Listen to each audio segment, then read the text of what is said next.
I grip my water glass so hard my fingers turn white, but I refuse to let my mother see how deeply her words cut. Amanda, you'll never be as good as your sister. The chandelier light catches in the crystal, sending prisms across the white tablecloth as silence crashes down on our family dinner. Sierra's promotion celebration dinner, the reason we're all gathered around my parents' mahogany table on a Wednesday night.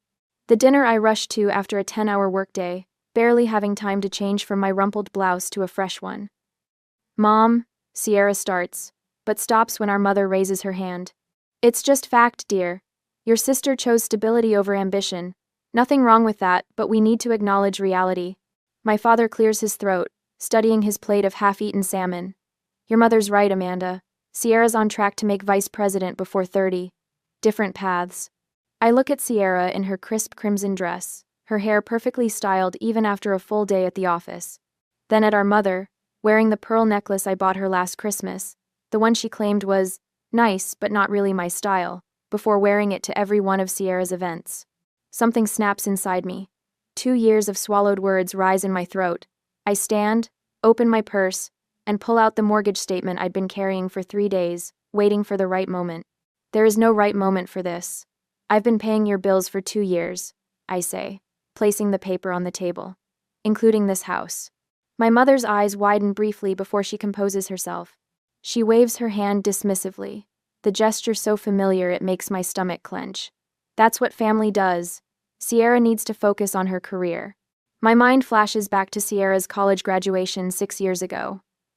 My parents presented her with keys to a brand new red Mazda, complete with a giant white bow on the hood.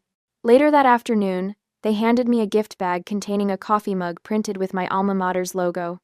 You're already established, Mom had explained when she caught my expression. Your sister needs our support. Then came that first call 2 years ago. Dad's voice uncharacteristically hesitant, explaining a temporary financial setback. Just one mortgage payment, they said. Just until things stabilized. I touched the corner of the mortgage statement now spread on the table. 2 years of payments isn't temporary help anymore. Family supports each other, Mom says, her voice hardening. Why are you being so selfish? I reach into my bag again and pull out the stack of receipts I've been collecting. Bank statements, transfer confirmations, canceled checks. 2 years of financial drain organized in a neat accordion file. I've supported plenty, I say, my voice steadier than my hands. But I'm not your ATM. My father's face reddens. Your sister's at a critical point in her career. And I'm at a critical point in my patience, I reply, surprising myself with the steel in my voice. Sierra looks between us, confusion creasing her forehead. What's happening right now? No one answers her. My mother stares at me with narrowed eyes. My father studies the ceiling as if the answer might be written there. I stand in my parents' dining room, suddenly aware of what I'm risking. These are my only family connections. The people who raised me. The sister I helped with homework and drove to dance recitals. Yet looking at their faces, I see for the first time how they measure my worth, not in love or memories or shared blood, but in dollars I can provide while staying conveniently in the background. I'll be taking a break from family dinners, I say, gathering my purse, and family payments. My mother's face hardens into something I barely recognize. You'll regret this, Amanda. Family is all we have in this world. I pause at the doorway, feeling a strange lightness. Then I guess I have nothing. A whole week passed after that dramatic dinner, and besides Sierra's rare messages, my parents did not contact me. However, on Thursday afternoon, my mother called me to help her organize her tax paperwork, since you're so good with numbers, a backhanded compliment that acknowledged my skill while dismissing my career. I never intended to find it, but as I sorted through the chaotic stack of documents on her desk, a familiar name caught my eye. Mine. I freeze. A student loan statement in my hand, not mine, but Sierra's plate. The words blur, then sharpen with horrifying clarity. A payment of $19,400 with a transfer confirmation bearing my account number. My fingers tremble as I flip through more pages. Car payments, credit card statements. My stomach twists into a knot so tight I can barely breathe. These weren't emergency payments. They weren't temporary help. This was systematic, planned, expected. I hear footsteps behind me and turn to see my mother in the doorway, her pearl necklace, my Christmas gift, gleaming against her crisp white blouse. Did you find the mortgage interest forms? She asks, then notices the papers in my hands. Something flickers across her face, not guilt, but annoyance at being discovered. What is this? What is this? My voice sounds distant, like it belongs to someone else. Dad appears behind her, his reading glasses perched on his forehead. Sierra stands in the hallway, thumbs tapping on her phone screen, barely glancing up. Amanda, don't make a scene, Mom says, stepping into the office. Dad follows, both of them towering over me as I sit in the leather desk chair. The ledger lies open between us like a confession. You used my money to pay Sierra's student loans. I tap the statement with my index finger. $19,400. Mom waves her hand dismissively. You were helping the family. Sierra's loans were the most pressing need. And her car payments? I hold up another statement. $3,600 last year alone. Transportation is essential for her position, Dad says, adjusting his glasses. She meets with clients. The credit cards? I fan out the statements. $9,200 in designer clothes and restaurants. Professional appearance matters in marketing, Mom replies without hesitation. I look past them to Sierra, who finally pockets her phone with a shrug. I didn't ask for any of this. Mom said you were happy to help. The room suddenly feels too small, the walls closing in. 2 years of thinking I was helping with a temporary hardship, when all along I was funding Sierra's lifestyle. Sierra needs freedom to build her career. Dad says, his tone suggesting I should understand this obvious fact. You're stable. Stable, like a workhorse, reliable, boring, the practical daughter whose purpose is to support the star. I push back from the desk, needing space. My own student loans are still not paid off. I've been putting every extra dollar toward yours. That's different, Mom says. Your career choice doesn't require the same presentation. The unspoken comparison hangs in the air. Software engineering versus marketing, back office versus front-facing. Invisible versus celebrated. Do you have any idea what this is doing to my financial future? I ask, my voice stronger now. If I keep supporting everyone, I'll never have anything for myself. Mom blinks, genuinely confused by my concern. Family supports family, Amanda. We've always taught you that. Sierra's wedding is coming up, she continues, a new gleam in her eye. Of course you'll help with that too. She deserves the perfect day. The casual assumption knocks the wind from me. I grab the ledger, flipping to the last page where I've tracked every payment. The total glares back at me, $61,000. $61,000. 2 years of mortgage payments, student loans, car payments, credit cards. $61,000 spent supporting my family while they treated me as the less successful daughter. I closed the ledger with trembling hands. All this time, I'd been enabling their favoritism by financing it. Later that afternoon, I show the ledger to Diane, my colleague and the closest thing I have to a friend these days. We sit in a cafe, coffee growing cold between us as she examines the pages. This isn't normal family support, Amanda, she says finally, closing the book and sliding it back to me. This is exploitation. The word hits me like a physical blow. Exploitation. Not help, not family duty. A deliberate taking advantage. As I drive home that night, ledger copies tucked in my bag, I wrestle with an impossible choice. Should I cut off financial support immediately and force my family to face reality? Or gradually reduce payments to give them time to adjust? The first option might shatter relationships beyond repair, but the second meant more months of financial strain for me.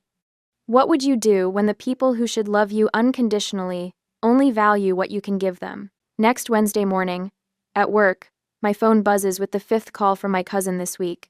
My family will hold a family emergency meeting, yet I intend not to go.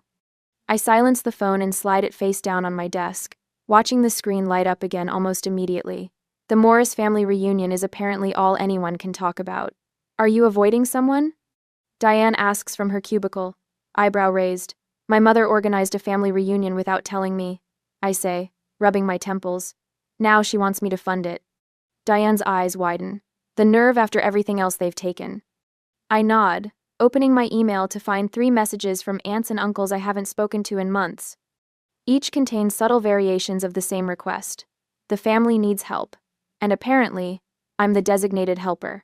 Did you know about the reunion? I ask Diane. No, but your sister's engagement is all over social media, she says, turning her monitor toward me.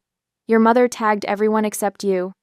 Sierra's beaming face fills the screen, a diamond ring prominently displayed on her left hand. The caption reads, "Planning the celebration of the century for my beautiful daughter. Blessed." My stomach tightens when I see the first comment. Amanda will help make it perfect. I've become the family ATM, and now they're making promises on my behalf. Later that evening, I curl up on my couch with a cup of tea, scrolling through Facebook.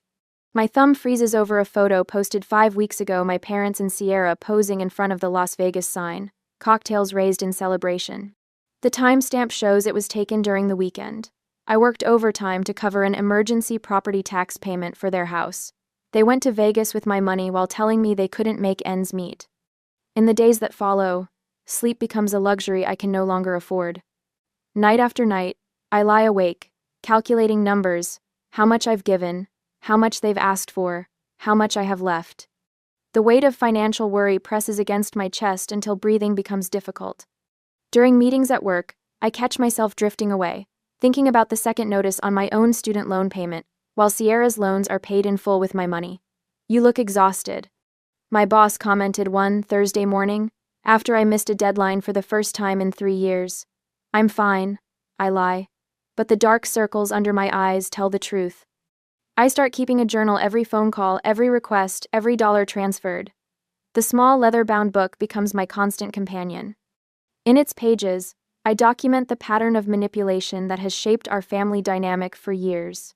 The casual mentions of Sierra's accomplishments, followed by requests for money, the guilt trips when I hesitate, the celebration dinners I pay for but am barely acknowledged at. The evidence builds page by page, an undeniable record of systematic exploitation. One Tuesday evening, as I am sorting out documents, Amanda? A familiar voice catches me off guard as I leave the office one evening. Uncle Frank stands by the elevator, his weathered face creased with concern. Uncle Frank, I say, surprised. What are you doing here? Looking for you, he says simply. You've missed the last 3 family gatherings, not like you. I look down, unsure how to explain. I always thought you were the backbone of this family. He continues, his voice gentle. Now I'm wondering if they've been taking advantage of that strength. His words hit with unexpected force, and I blink back sudden tears. The following Saturday, I find myself in my parents' kitchen. Sierra sits at the counter flipping through bridal magazines while my mother circles venue options in red pen. The country club deposit is due next week. My mother says without looking up. Sierra deserves the perfect celebration. You can cover the venue deposit next week. Not a question. A statement. Something in me snaps a clean, decisive break. I'm not paying another cent, I say, my voice steady. For anything. The room goes silent. Sierra's head jerks up from her magazine. My mother freezes, pen hovering over the page. Don't be ridiculous, she finally says, but uncertainty flickers across her face. I'm serious, I continue, finding strange power in the stillness of my voice. I've paid the mortgage, Sierra's loans, credit cards, car payments. I'm done. My mother's mouth opens and closes, fish-like, as she searches for the manipulative words that have always worked before. But for the first time, I see her tactics clearly. The guilt, the comparisons, the subtle insults wrapped in maternal concern. I've been financing my own mistreatment. You can't just, she begins. I can, I interrupt, and I am. The next day, Diane spreads spreadsheets across her dining table, calculator in hand. Without supporting them, she says, circling a number, you could pay off your student loans in 3 years instead of 15. The figure stares back at me, a future I hadn't dared to imagine. Uncle Frank calls that evening. I spoke with your mother, he says. She's not happy. I know. Good, he responds firmly. Sometimes family needs to learn hard lessons. I'm proud of you for setting boundaries. That night, I open my laptop and begin searching for job opportunities outside of Austin. Seattle catches my eye-tech jobs with higher salaries, a fresh start 3,000 miles from Texas. I allow myself to imagine a life built around my own needs and dreams instead of my family's demands. The next morning, I drive to the bank and request printouts of every transaction for the past 2 years. The clerk raises an eyebrow at the volume but complies. Hours later, I organize the stack of papers chronologically, highlighting each payment to my parents. Tucked among my father's financial documents, I discover a statement for an account I've never seen before. An account with a balance that contradicts every claim of hardship he's made. He's been hiding money while I've been draining my savings to support them. My phone rings just as I process this discovery. My mother's name flashes on the screen. "We're having an emergency family responsibility meeting tomorrow," she announces without greeting. "The mortgage payment didn't arrive." "I know," I say, feeling calmer than I have in years. "I told you I'm done paying." "This isn't a game, Amanda," she snaps. "Be here at 6. I hang up and look at the evidence spread across my table, proof of years of manipulation and exploitation. For the first time, I hold all the cards. "I'll be there," I whisper to myself. With receipts. On Tuesday evening after work, I arrive 15 minutes early for the family meeting, parking my Toyota 2 houses down from my parents' colonial-style home. The weight of the 3-inch black binder on my passenger seat represents 2 years of financial drainage, meticulously organized by category and date. Uncle Frank's advice echoes in my head when he called me this morning. Don't let them control the narrative. The familiar smell of lemon furniture polish hits me as I enter without knocking. In the dining room, my parents sit at opposite ends of the table like monarchs awaiting a subject. Sierra perches uncomfortably between them, scrolling through her phone. "You're early," Mom says, surprised briefly, crossing her face before she composes herself. I place the binder in the center of the table, the soft thud drawing everyone's attention. I wanted to make sure we had enough time. Dad shifts in his chair. Time for what exactly? I open the binder to the first tab labeled Mortgage. The pages inside contain highlighted bank statements, transfer confirmations, and a running total. Time to go through everything I've paid for over the past 2 years.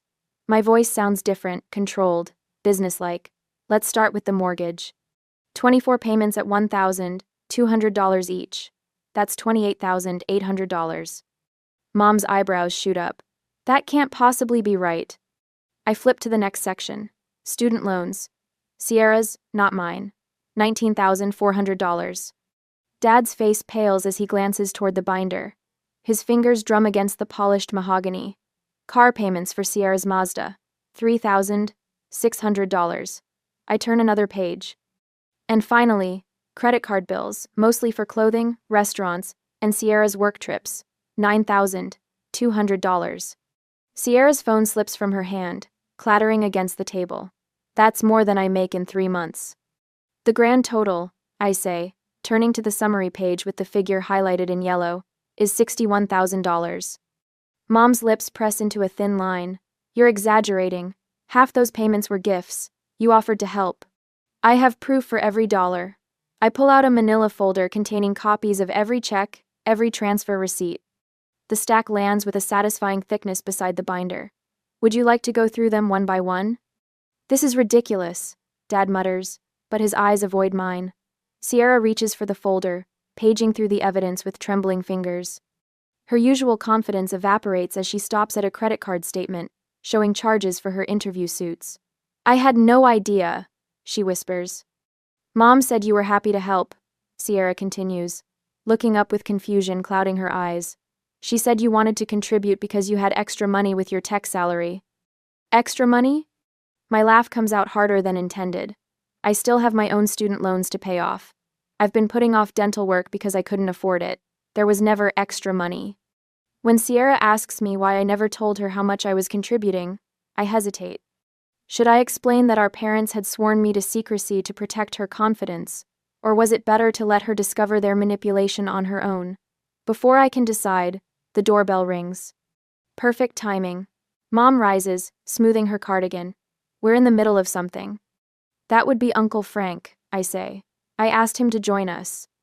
Dad's head snaps up. Frank? Why would you? Uncle Frank's voice booms from the entryway as he lets himself in. Hello, everyone. Hope I'm not late. My mother's face tightens as her brother settles into a chair beside me. He nods toward the binder. I see Amanda's showing you the numbers. You knew about this? Mom asks, betrayal in her voice.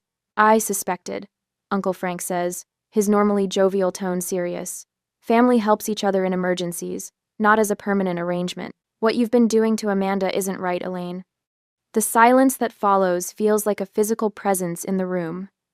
My mother stares at her brother, then at me, realizing that her carefully constructed narrative is crumbling. I am no longer isolated. Sierra breaks the quiet. Jenna asked me yesterday why Amanda never comes to family events anymore. She seemed concerned, like she knew something was wrong. Your friends don't understand our family dynamics, Mom says dismissively, but uncertainty creeps into her voice. The Hendersons called last week, Uncle Frank adds. They wanted to know if there was any truth to the rumor that you two were having money troubles while spending on luxury items. Dad's face reddens. That's none of their business. The dining room falls silent again until Sierra's phone pings with an incoming message. She glances at it, then looks up with widened eyes. It's from the mortgage company, she says, turning to our parents. They're sending a late notice. In that moment, watching my father's shoulders slump and my mother's mask slip, I realize the first cracks in their carefully maintained facade have appeared. The financial house of cards they've built is beginning to collapse, and for the first time, I'm not rushing to prop it up. 2 days later, I sit across from my parents at their kitchen table, where the light catches dust particles floating between us. The space feels different now, smaller, less intimidating. My father's smile looks strained as he slides a paper toward me. Amanda, we've been thinking. He clears his throat. We understand your concerns about the financial arrangements. My mother nods, her eyes darting to the stack of past due notices peeking from beneath a cookbook. Families should acknowledge each other's contributions. We haven't done that enough with you. The script sounds rehearsed. I watch their performance with new clarity, the way Dad's fingers drum nervously on the table, how Mom keeps glancing at the bills she's trying to hide. We have a compromise. Mom continues. If you resume the mortgage payments, we'll make sure everyone knows how much you help. Sierra too. Dad leans forward. Think about what you're risking, Amanda. Family relationships can't be repaired once they break. Is that what you want? Their words hang in the air between us, a final attempt to reclaim control. 2 months ago, I might have folded. 2 weeks ago, I might have negotiated. Today, I simply open my laptop. I've accepted a new position, I say, turning the screen toward them. Software architect at Meridian Tech in Seattle. I start next month. The color drains from my mother's face. Seattle? That's across the country. The salary is $135,000, I continue, pulling up a spreadsheet I've prepared. That's $33,000 more than I make now. Dad leans forward. That's wonderful, honey, but... And without supporting this household, I interrupt, highlighting a row on my budget. I'll save approximately $3,200 every month. My mother's lips press into a thin line. You can't just leave. I've been paying for the privilege of being disrespected, I say, my voice steady. That arrangement is over. Dad reaches for my hand, but I pull back. Amanda, be reasonable. I am being reasonable. For the first time in years. My phone buzzes with a text from Uncle Frank. Everyone's here, ready when you are. I need to go, I say, closing my laptop. Sierra's dinner starts in 30 minutes. My parents follow. The restaurant buzzes with conversation as I enter the private room. Uncle Frank reserved. Sierra sits at the head of the table in a cream-colored dress, surrounded by aunts, uncles, and cousins I haven't seen in months. My parents trail behind me, confusion evident on their faces. What is this about? My mother whispers harshly. I don't answer, making my way to Sierra. She looks up, her smile faltering when she sees my expression. Amanda? What's going on? I place a wrapped gift box in front of her. The silver paper catches the light from the chandelier above. I wanted to show you something. To all of you, I say loudly enough for everyone to hear. The room quiets. Open it. Sierra hesitates before carefully removing the wrapping paper. Inside lies a leather-bound portfolio containing every financial record, receipt, and bank statement from the past 2 years. Here's my gift to you, the truth about who's been supporting you. Sierra flips through the pages, her expression shifting from confusion to shock. It's all there, I say quietly.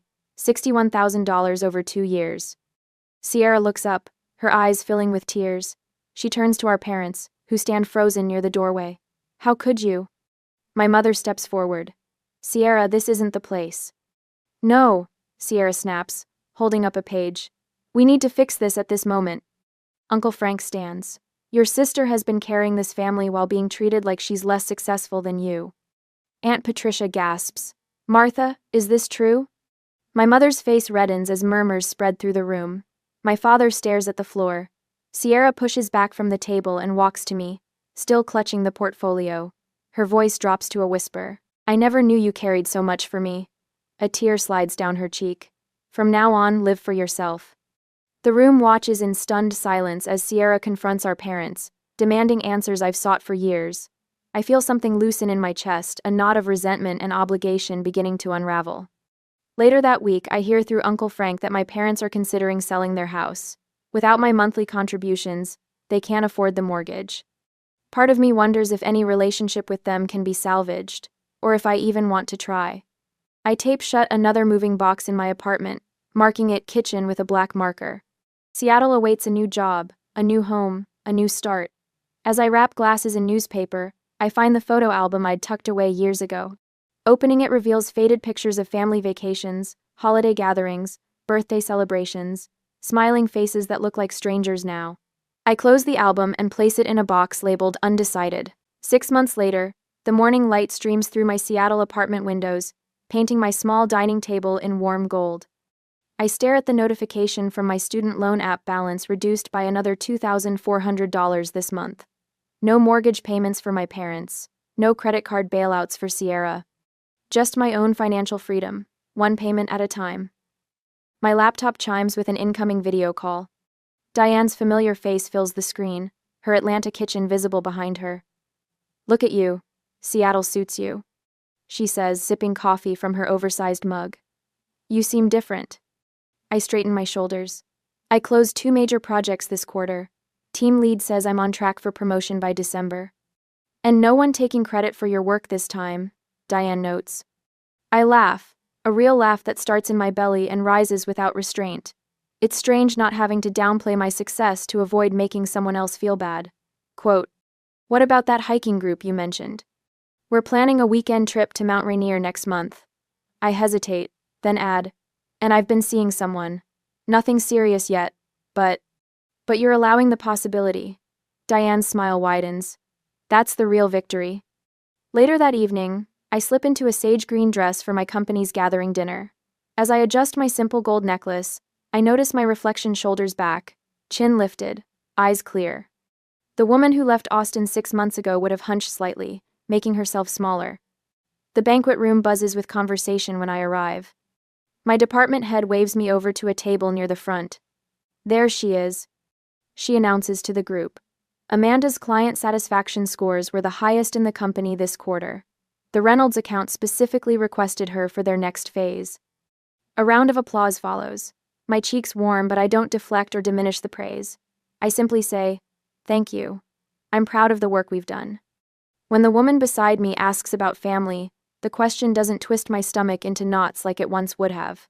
My parents and I are taking some space, I say, calmly, butter knife steady in my hand.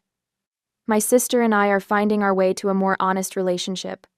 No shame colors my voice. No elaborate excuses fill the silence. Just truth, simply stated. Sometimes family is complicated, she responds.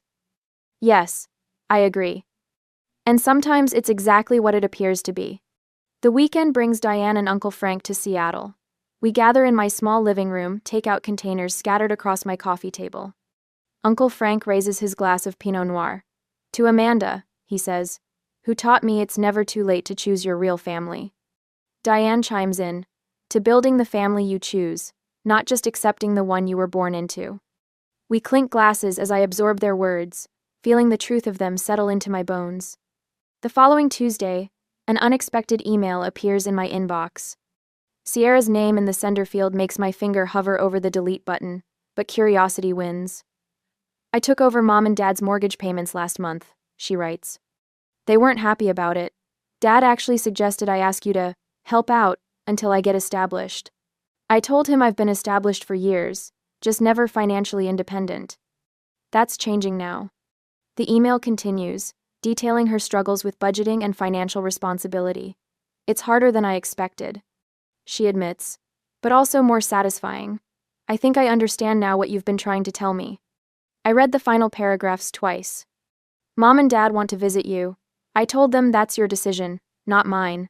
They don't quite understand why you won't, Let bygones be bygones. I'm starting to. I'd like to visit sometime if you're open to it. Just me. My reply is short but genuine. Not ready for mom and dad yet, but I'd love to show you Seattle in the spring next year. As I close my laptop that evening, I wonder about the fine line between forgiveness and self-protection. Sierra seems genuinely changed by confronting our family's patterns, but our parents remain unchanged. What would you do? Attempt to rebuild relationships with those who've proven unwilling to change, or focus on nurturing connections with those who respect your boundaries? I sit alone in the sterile Seattle clinic, my trembling hands clutching my phone. The diagnosis paperwork stares up at me from my lap, the words, papillary thyroid carcinoma, bold against the white paper. Cancer. I have cancer. My throat tightens as I scroll through our family group chat. They've posted photos from the Bahamas crystal waters, toothy smiles, fruity drinks with little umbrellas exactly 7 minutes after I texted that I needed someone to drive me home after thyroid surgery next week. Dr. Winters wants to monitor you overnight, the nurse had explained 20 minutes ago. You'll need someone to drive you home the following day. Dr. Winters wants to monitor you home the following day. Any imager? I'd nodded, already composing the message to my family in my head, certain they'd figure something out. Mom and Dad were always talking about how family comes first. Always. My thumb hovers over Cassie's latest message, the words searing into my vision. Wait, you thought we'd cancel the Bahamas for that? For cancer. For me. My phone buzzes with a new notification. The medical transport company's confirmation. $280 for the ride home. Tears blur my vision as I click accept, the blue button swimming before my eyes. I blink back the memory of 6 years ago, standing in Boston College's financial aid office. The scholarship offer $11,000 lay on the desk between me and my future. Mom had broken her leg the week before. We need you home, Greer, Dad had said over the phone. Just defer for a year. I never went. That year became another, then another. Family sacrifices for each other, Mom had said, when I finally packed away the acceptance letter for good. 2 months later, they funded Landon's third business attempt, $60,000. He needs this chance, Dad explained. It's what family does. Last winter, I'd had the flu so bad I couldn't stand. My fever spiked to 103. I called them, my voice cracking with delirium. No one came. No one checked. When I mentioned it later, Mom said, "You're a grown woman, Greer. We thought you were handling it." I stare at my phone now, my finger hovering over the keys. I type, "I have cancer," then immediately delete it. I won't use my illness to guilt them. I won't beg for what should be freely given. My phone buzzes. Mom, don't guilt trip us, Greer. Can't you ask a friend? My hand steadies as I book the medical transport myself. The confirmation arrives instantly, my shoulders square with a strange, sad resolve. I tuck the phone away and gather my papers, nodding to the receptionist as I leave. The family chat lights up again. Dad this time. Greer, you're making a mountain out of a molehill. It's just routine surgery. Just routine. Just thyroid cancer. Just me. Cassie chimes in. You always do this when we're having fun. Do what? Get cancer? Need help? Exist? Landon sends a beach selfie captioned, "Wish you were here. But also glad someone's watching my place. Thanks, sis." I step outside into the Seattle rain, letting it mix with the tears I can no longer hold back. The weight of understanding settles across my shoulders like a heavy coat. They've always seen me as a resource. The reliable one. The one who stays. The one who gives. Never as a person with needs of my own. I mentally calculate how much of my rent money this diagnosis is already consuming. For the first time, I wonder what would happen if I simply stopped. Stopped being available. Stopped putting them first. Stopped pretending we're a family when I'm really just their safety net. The cold realization washes over me as I slide into the back seat of the waiting car. This surgery, this cancer, I'll be facing it completely alone. But maybe I always have been. After I came back to the apartment, I froze in my doorway, laptop balanced on one arm. The familiar chime of a video call echoes from my screen, but it isn't mine. It's them.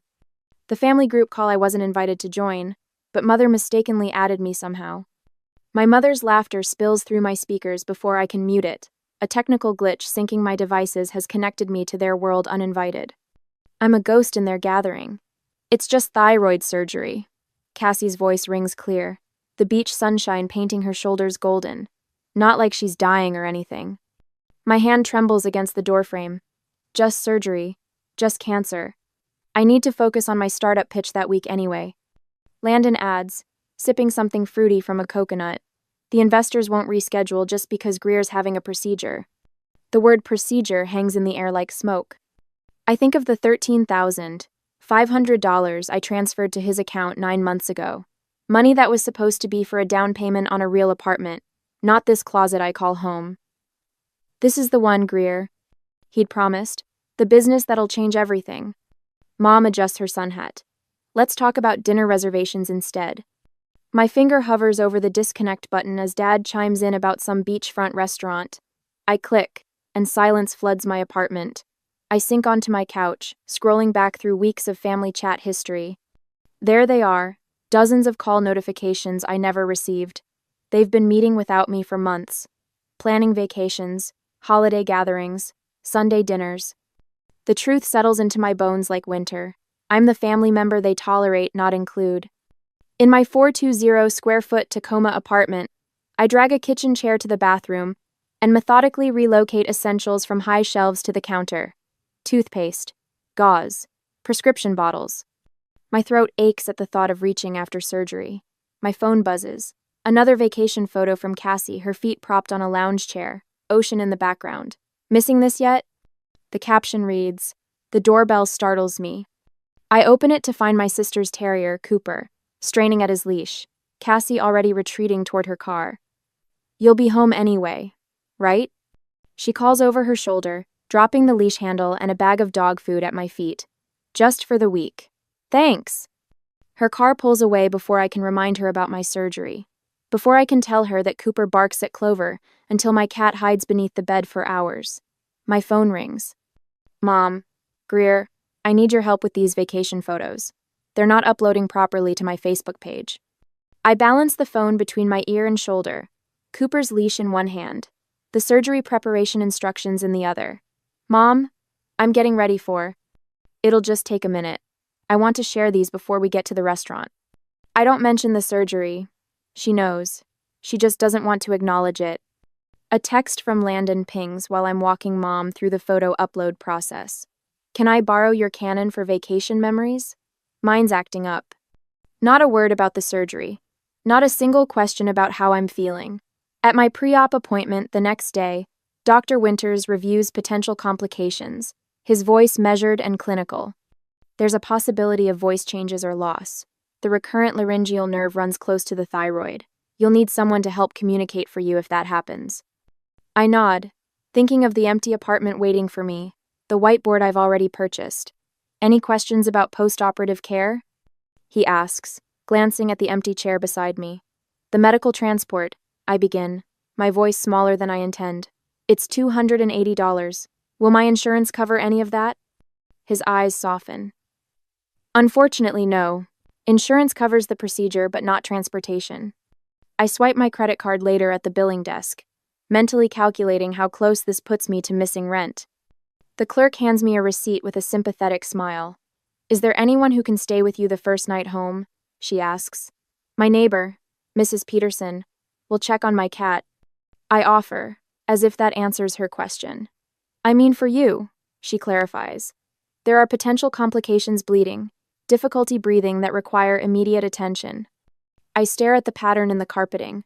I'll manage. Later, I stand before my bathroom mirror, practicing what to write on my whiteboard when I can't speak. "Water, please. Pain medicine. Call doctor." I add another. "I'm afraid." Then erase it immediately.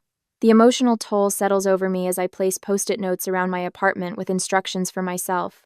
The uncertainty of what the pathology report will show after surgery. Whether the cancer has spread, if I'll recognize my own voice when if it returns. A gentle knock interrupts my thoughts. Nurse Mariah stands in the doorway of the exam room where I've been preparing discharge paperwork. "I noticed you're alone," she says, her eyes taking in the empty chairs around me. "Would you like me to check on you during your recovery? I live in Tacoma too." The kindness in her voice nearly breaks me. I blink rapidly, nodding before I can talk myself out of accepting help. "Thank you," I whisper. As I prepare my whiteboard for post-surgery communication that evening, I wonder, should I tell my family the full seriousness of my diagnosis now, hoping they'd realize their mistake, or protect my dignity and handle this alone? Speaking truth might bring them back, but was family that needed to be guilted into caring worth having at all? The question haunts me as I carefully write out instructions for my silent recovery, my cat watching from the windowsill, the only witness to my preparation for facing mortality alone. The next day, my phone chimes with the distinctive tone I've assigned to Instagram notifications. I shouldn't look. The surgery is 3 days away, and I need to focus on preparation, not family drama. But my finger moves of its own accord, unlocking the screen. Mom's post appears first. A sunset photo with everyone's silhouettes against the amber Bahamian sky, making memories with the people who matter most. Family first. Bahamas 2025. Blessed. The comments flood in beneath it. Such a beautiful family. You guys are relationship goals. Love how close you all are. My thumb hovers over the screen. A hot flush creeps up my neck as I scroll to find myself tagged in Cassie's latest post, a professional family portrait I took last Christmas, my gift to them since I couldn't afford store-bought presents. Nothing more precious than family bonds. Missing our photographer at Greer. Callaway today. Family love. The phone slips from my suddenly numb fingers, landing face down on my lap. My chest tightens, each breath becoming a conscious effort. They're building a public shrine to family connection while I sit alone with cancer growing in my throat. Dad's text arrives next. Thinking of you, kiddo. The resort has great Wi-Fi. Let us know how the appointment goes. He doesn't remember. He doesn't remember it's not an appointment. It's surgery. It's cancer. I reach for my sketch pad, the design for the Anderson kitchen renovation due tomorrow, but my hands tremble so badly the pencil creates jagged, unusable lines across the page. I try again, focusing on the simple task of drawing a straight line. The tremor worsens. This design means $1,200 rent money, food money, medicine money. I can't afford to lose this client. My phone pings with an email notification. The Andersons want to move up the deadline. We're so excited to see your vision. Can you send it first thing tomorrow instead of end of day? The room tilts slightly. I close my eyes and press my hands against the cool surface of my drafting table. You can do this. You've always done this. You've always handled everything alone. Night brings no relief. I lie awake at 3:17 a.m., my heart hammering against my ribs as if trying to escape. The ceiling fan rotates in endless circles, hypnotic in the darkness. What if I don't wake up from anesthesia? What if the cancer has spread? What if my voice never returns? Who would even know if something went wrong? Morning reveals new tasks I hadn't considered. I need to stock up on soft foods for post-surgery. I need extra cat litter for Clover. I need to fill the prescription for pain medication. I need to arrange for someone to water the single plant on my windowsill. The list expands with each passing hour. A mountain of solitary preparation.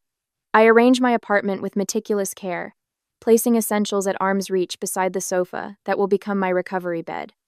The whiteboard from the dollar store gets positioned where I can reach it while lying down. I write emergency contacts in careful block letters, not my family's numbers, but Mrs. Peterson next door. Urgent care. The surgical nurse's direct line.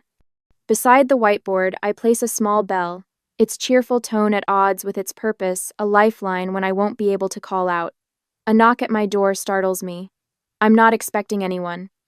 I open it to find Mrs. Peterson, her silver hair neatly pinned back, holding a ceramic container that smells of chicken and herbs.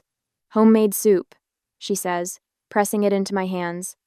For after your surgery, I made it how Roger liked it when he had his throat surgery back in 2092. Her eyes, magnified behind thick glasses, hold mine. I know what it's like when family lets you down, dear. My own sister couldn't be bothered when Roger was dying. She pats my arm. We're not related, but we're still family. 8. The simple kindness nearly breaks me. I accept the soup, my throat too tight for words. On the surgery day, the hospital pre-op room is colder than I expected, the paper gown offering little protection against the aggressive air conditioning. I clutch my intake forms, rereading information I've memorized. Family medical history, mother high blood pressure, father early onset arthritis, no history of cancer. No history of abandonment listed anywhere. Nurse Mariah adjusts my IV, her movements efficient but gentle. She glances at the empty chair beside my bed, then at the visitor section of my form where I've written N.A. in careful letters. "Are you sure there's no one we should call?" she asks, her voice soft. "This is serious surgery."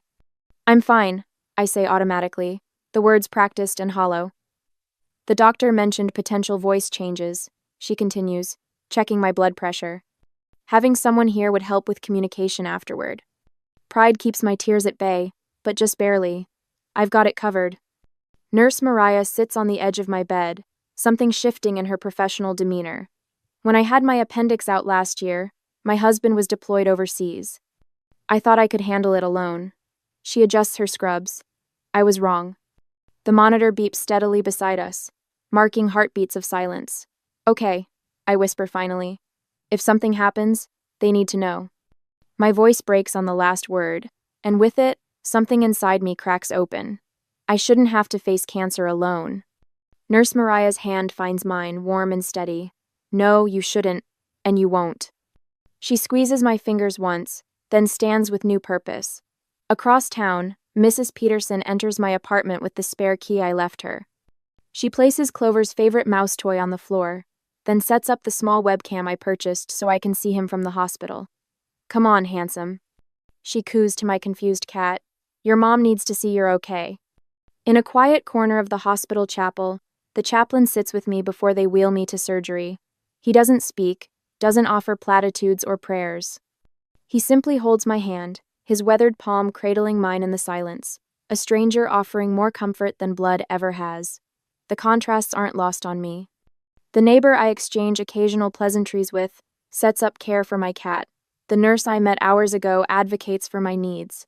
The chaplain I've never seen before sits in sacred silence with me. Meanwhile, the people who share my DNA sip tropical drinks under palm trees. Family is about actions, not blood. The revelation settles into my bones, solid and undeniable. When Nurse Mariah returns, her phone in hand, I nod once. She makes the call to my mother, her voice professional but firm. I can't hear the other end of the conversation, but I see Mariah's expression harden, see her spine straighten as she speaks words I wish I'd said years ago. "Mrs.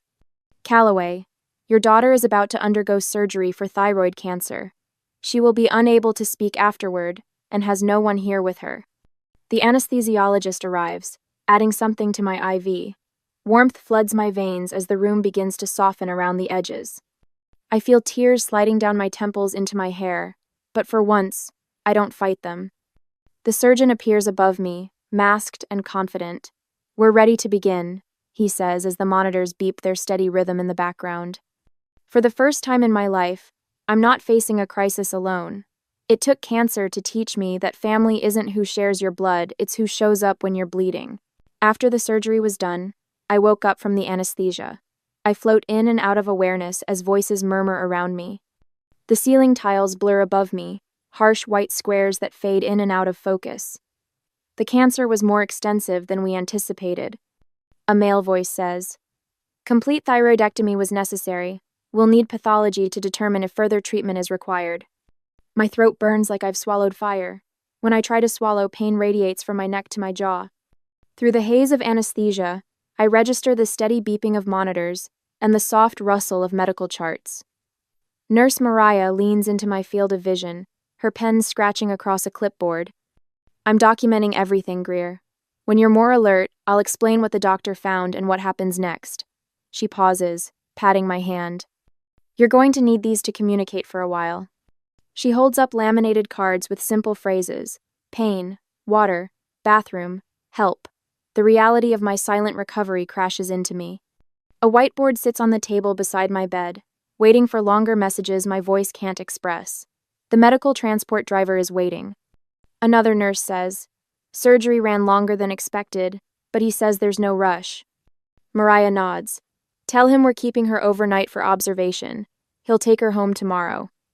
She fluffs my pillow, adjusting the bed so I'm semi-upright. We've prepared the recovery room with extra pillows and a special neck support. The ice packs are ready when you need them. My eyes grow heavy again as medication pulls me under. The next time I surface, I hear Mariah's voice, firm and professional, from somewhere near the door. Mrs. Calloway, your daughter has papillary thyroid carcinoma. She's not being dramatic about health issues. She had surgery today to remove her entire thyroid gland, and she was completely alone. A long silence follows. We didn't realize. My mother's voice sounds small, stripped of its usual confidence. Cancer? My father's voice cracks on the word. Yes, cancer, Mariah confirms. Greer asked for help last week. She needed someone to drive her home after surgery. We thought it was just routine, my mother whispers. She's always been independent. She's always been neglected, Mariah corrects gently. There's a difference. I drift off again before hearing their response. When I next wake, Mariah is checking my vitals. The clock on the wall reads 8:30 p.m. Her shift should have ended hours ago. You're still here. I mouth, unable to make sound. I wasn't going to let you wake up alone, she says, adjusting my IV. Besides, there's someone who wants to say hello. She holds up her phone. On the screen, Clover stretches across my pillow at home, his orange tail flicking lazily. Mrs. Peterson's wrinkled hand scratches behind his ears. Your neighbor sends her love, Mariah says. She says Clover's being a perfect gentleman. Tears leak from the corners of my eyes. Mariah dabs them away with a tissue. The hospital social worker came by while you were sleeping. She continues. She's arranged follow-up care for you, regardless of whether your family stays. You won't be alone for this, Greer. As I drifted in and out of consciousness in recovery, I wondered. If they came now, out of guilt rather than love, should I welcome them back into my life, or maintain the boundaries their absence had finally taught me to build? The question lingers as voices approach from the hallway. Mariah straightens, positioning herself protectively beside my bed like a sentinel. The next day, after the surgery, my mother enters first, her face shocking in its nakedness. No makeup hides the dark circles under her eyes, or the worry lines cutting across her forehead. Her hair, usually perfectly styled, hangs limp around her shoulders. Behind her, Landon shuffles in, his tall frame hunched as he stares at the floor tiles. He can't meet Mariah's steady gaze. Cassie follows, her designer handbag clutched against her chest like armor. Her usual confident stride has vanished. She freezes at the sight of the medical equipment surrounding me, her eyes widening at the bandages wrapped around my throat. Oh God, she whispers. My father stands in the doorway, his face ashen. For the first time in my memory, he looks old. You're awake, my mother says, stepping forward. Her hand hovers over mine but doesn't touch. We came as soon as we heard. As soon as you were forced to hear, I think. We had to book a red-eye, Landon offers. 2 layovers. We lost all our deposits. The words hang in the air, heavy with the implication that I should appreciate their sacrifice. Before I can reach for my whiteboard, the surgeon appears in the doorway. Good, you're all here, he says briskly. I'm Dr. Winters. I performed Greer's complete thyroidectomy yesterday. The cancer had spread further than initial scans indicated. He looks directly at me. We got it all, but there are some things we need to discuss about your recovery, including potential voice changes. My family stares at him, then at me. Their faces a symphony of shock, guilt, and dawning comprehension. They're finally hearing what I tried to tell them a week ago. But I've lost my voice, and I'm not sure I want it back just to make them feel better. The next morning after I woke up, drained by the anesthesia again, the fluorescent lights cast a harsh glow over my hospital room as Mom bustled in with an armful of yellow daisies. Dad and Cassie trail behind her, both wearing expressions that remind me of the time Landon crashed the family car, and they all rehearsed what to tell the insurance company. There's my brave girl. Mom chirps, her voice pitched too high. She arranges the flowers with frantic energy, moving them from one spot to another on the windowsill.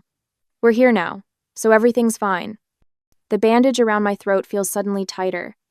I press my hand against the whiteboard in my lap, but don't lift it yet. Yesterday's flight was awful, Cassie announces, dropping into the visitor's chair. She tosses her hair back, fingers trembling slightly. I am dying, literally, but that's not important. What matters is, this whole situation was just a big misunderstanding. Dad nods too enthusiastically. We thought it was routine. You've always been so capable, honey. Landon steps forward, wallet already in hand. Whatever you need, sis. Seriously, name it. He doesn't mention the $13,000 he already owes me. I stare at them, noting how they've positioned themselves around the room. Strategic, like they're boxing me in. Greer, Mom says, voice sharpening when I don't respond. Her smile remains fixed, but strain shows at the corners. You're making things difficult. The doctor says you can whisper if you try. Nurse Mariah steps closer to my bed, her presence solid and reassuring beside me. Miss Calloway needs to rest her vocal cords completely for 48 hours, she says firmly. The whiteboard is necessary. I lift the board slowly, revealing what I wrote while they were talking. The marker strokes are precise, my design training evident even in these simple words. Where were you when I asked? Their faces freeze in unison. My medical file lies open on my lap, the pathology report visible with its stark terminology. The silence stretches until it becomes uncomfortable. Mom reaches for the board. Honey, we've explained. I pull it back and write again, the squeak of the marker loud in the quiet room. I turn it around. I needed you before surgery, not after. We came as soon as we heard how serious it was, Cassie protests, leaning forward. You didn't exactly spell it out. Dad clears his throat. The Bahamas trip was planned months ago, non-refundable. We thought you understood.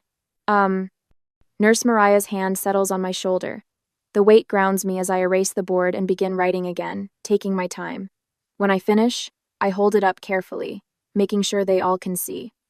$13,500 loan, plus $11,000 scholarship, plus $280. Medical transport equals $24,780. Dad reads it aloud, his voice breaking on the final number. The color drains from his face as understanding dawns. That scholarship was years ago, Cassie says, shifting uncomfortably. And we didn't know this was serious. I take the board back, cross out serious with a single firm line, and write important to me underneath. Jesus, Greer. Landon whispers, finally looking directly at me. I guess we assumed you'd handle it like always. The room falls silent except for the steady beeping of my monitors. Mom sinks into a chair, her earlier energy evaporating. She looks smaller somehow, older. We failed you, Dad says finally, his voice rough. For a long time. I let the words hang in the air, neither accepting nor rejecting them. The acknowledgement feels both too little and somehow monumental. Dr. Wallace chooses this moment to enter, tablet in hand. He nods to my family before addressing me. Your recovery is looking good, but I need to discuss your aftercare, he says, adjusting his glasses. The first 72 hours are critical. You'll need 24-hour care for at least the first few days. Someone to help with medication management, watching for complications, and assisting with basic needs. He glances around the room. Who will be providing this care?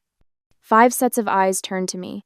I feel the weight of their expectations, the assumption that I'll forgive immediately, welcome them back without consequence.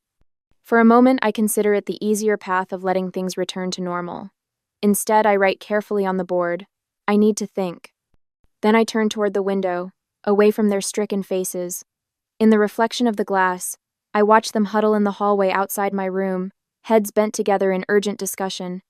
Their voices float back to me, muffled but distinct. What do we do now? Cassie asks. Whatever she needs. Dad responds, shoulders slumped. Landon paces, running hands through his hair. She won't even look at us. Mom stands apart from them, arms wrapped around herself, watching me through the doorway. Our eyes meet in the reflection. I don't turn around. The choice looms before me, heavy with implications. Accept their help born of guilt, or continue this journey alone? The answer isn't as simple as it once would have been. The surgery removed more than just my thyroid. It cut away my automatic willingness to prioritize their comfort over my needs. I press my hand against the bandage on my throat and close my eyes. For the first time in my life, the silence between us speaks my truth louder than any words I could write. I sit in the sterile examination room 3 months after surgery, my voice soft but finally present as doctor. Winters examines my healing scar. The incision is healing beautifully, Greer, she says, her fingers gentle against my neck. How's your voice feeling? Stronger every day, I answer, the words coming out in that new timbre. I'm still getting used to slightly huskier, but mine. When the appointment concludes, I walk into the waiting room where Landon sits, scrolling through his phone. He looks up, tucking it away immediately. All good? He asks, standing. Clean margins, no spread. Follow up in 6 months. I pull out my phone calendar, scheduling the appointment myself rather than working around anyone else's plans. I'll need a ride for that one too. Just tell me when, he says. The words I need no longer stick in my throat like unwelcome guests.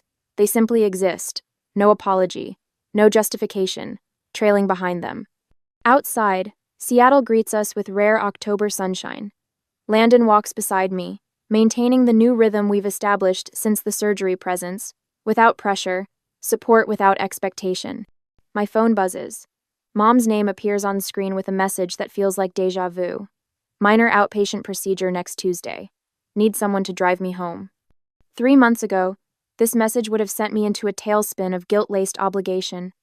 Now I simply check my calendar, noting client meetings that afternoon.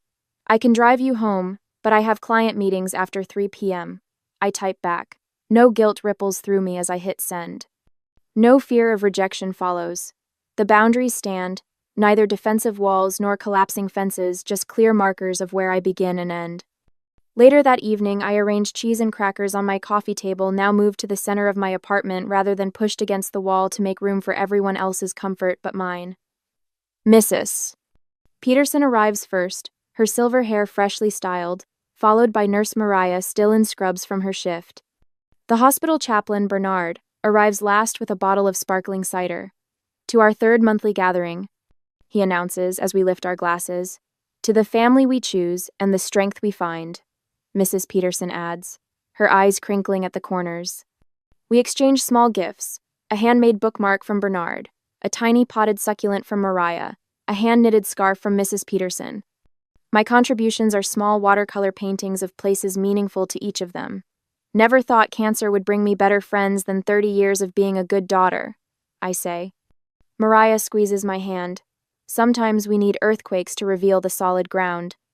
After they leave, I sit at my desk where my laptop displays the application for a remote degree in interior architecture.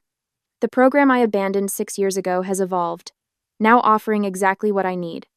Landon's first loan repayment arrived yesterday on time. With a note saying simply, "Thank you for believing in me when I didn't deserve it." Cassie called last week asking if I could watch her dog, asking first, not assuming. Next Sunday, we're having dinner at my parents' house. Everyone is bringing something.